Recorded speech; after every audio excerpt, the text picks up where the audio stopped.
desperate times call desperate measures. Life can sometimes take you to the darkest corners of your soul.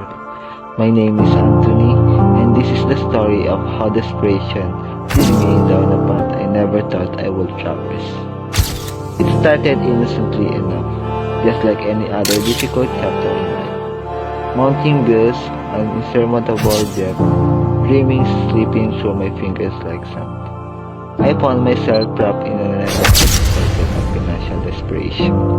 The world I knew had become relentless, suffocating me with its insurmountable expectation. The weight of financial ruin and desperation pushed me to the edge, where no options seemed viable. That's when I stumbled upon an unthinkable opportunity. Desperate for some semblance of stability, my hands shook as I made a basic decision to sell a piece of myself, my dignity, to the highest bidder. It felt like the only way out of my ever-deepening pit of despair. They say every choice has consequence, and this consequence we're about to decide could never have anticipated.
May makakanta akong pera dito, may bearing sa utang.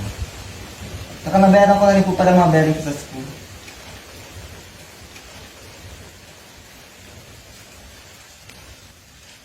Laki mo na ganito ah. Saan mo ito nakuha? Konting racket lang na yun.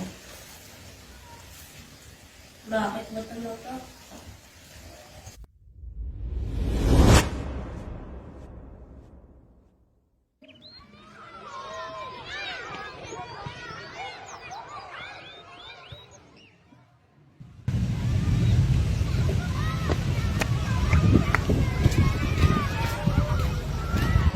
Bakit mo ako pinapuntaan ng problema? Pero may malaga ako sabihin, kailangan ko ng tulong mo. Ah, ano ba yon? Ganito kasi yun, may nakilala akong lalaki sa online games. Naging malapit kami sa isa, nagkataon na may mga problema ako, may mga problema ko, mga problema aking pamilya. Nagkataon na may kakilala siyang nagkaalok ng malaking halaga kapalit lang. Kapalit ng ano? Kapalit ng litrato na ito.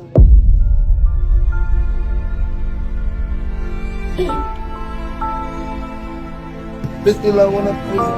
Kailangan nating humingi ng tulong. Kailangan makulong yung hayop na yan. Good morning, ma'am. Kailangan lang po namin kayo makausap. Gusto po namin humingi ng tulong nyo.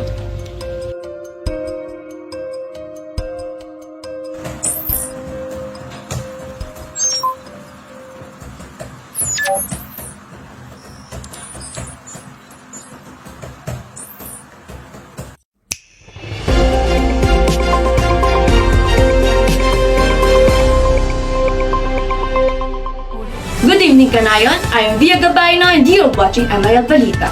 We are coming to you from Ross, Philippines. Today is October 29, 2023. And I am here to bring you all the fresh and latest news from all over the Philippines. Here's our headline for today. Victims of online sexual harassment and blackmail won a criminal case against Mr. Rexor Papacian after several cases recorded from his victims, ages ranging from 13 to 30 years old. Thank you for giving me the opportunity to speak and to be here today. A story that sheds light on the dark and treacherous world of sexting, the cruel trade I unfortunately became a part of. Today, I stand before you not only as a victim but as a survivor, aiming to raise awareness about the dangers and consequences of desperate choices made in dire circumstances. My journey began like many others, with financial struggles and mounting obligations. I found myself drowning in debt, burdened my bills, and desperately in need of money to support myself and my education. It was during this vulnerable phase that someone approached me with an offer that seemed like a way out of my troubles. Driven by desperation, I decided. I saw it as a temporary solution, a way to ensure a brighter future for myself. But as the days turned into weeks and months, reality began creeping in, and with it, an overwhelming feeling of guilt, shame, and self-disgust. I started to see myself as nothing more than an object, slave of my dignity and the essence of who I truly was. I felt dirty, stripped of my worth, and trapped in a cycle of degradation. But deep down, a flicker of self-respect burned within my heart, pushing me to find a way out. It was then that I realized the true cause of my actions, the irreversible damage that was being done to my soul. With newfound determination, I made the difficult choice to stop and block the person responsible for my suffering. I thought I could finally reclaim what was left of my shattered dignity, but little did I know that the nightmare was far from over. The person behind my suffering attempted to blackmail me, threatening to relate my private photos to the world if I didn't comply with his demand. In that moment, I felt consumed by fear, but I refused to let this dark chapter define me. I found the strength to stand up for myself and take action. In the depth of my despair, I gathered the courage to report the situation to the police. It was a difficult decision as fear and shame weighed heavily upon me. However, I knew that it was the duty, not only to myself, but to others who may be suffering in silence. I wanted to put an end to the vicious cycle of exploitation and restore even a fragment of my lost dignity.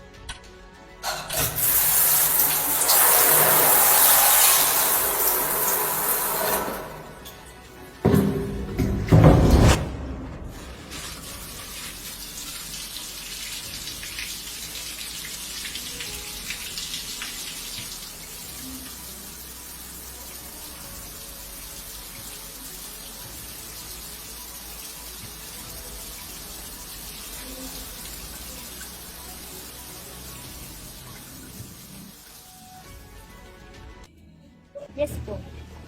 Isa po ako sa naman naging biktima ng ito ng mga time na yun. Kasi wala akong choice kung tanggapin ng kanyang offer. Kasi po natakot ako na magsumbong sa mga pulis. Kaya tinanggap ko na rin po yun.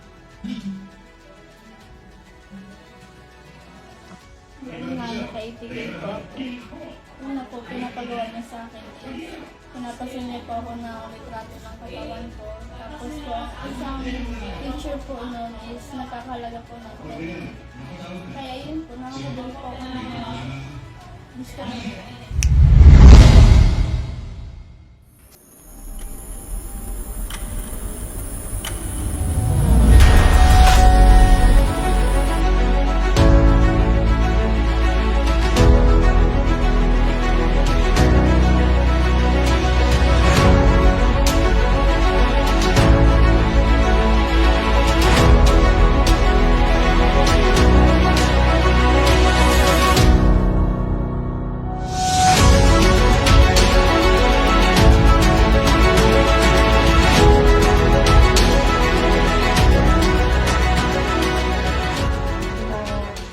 John?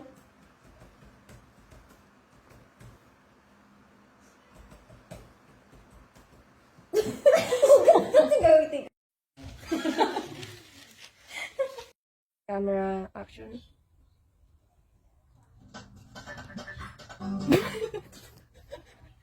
Action.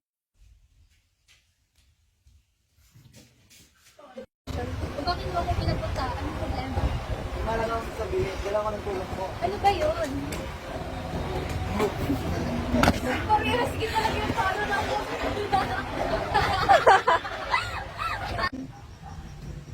O bakit mo ako pinapunta? Anong problema? Ayaw ko ng mga litrato ko, yung katawan ko. Sige na, init din.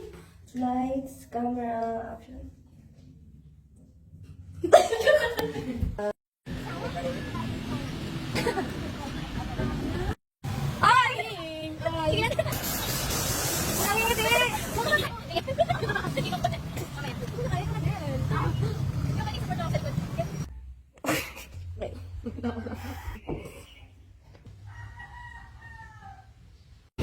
Yung line mo na. Diba na?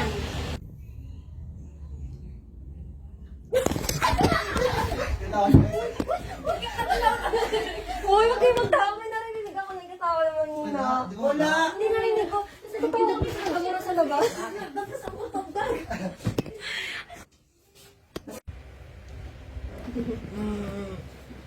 Ay, atak na ako. Lights. Lights off. Ah!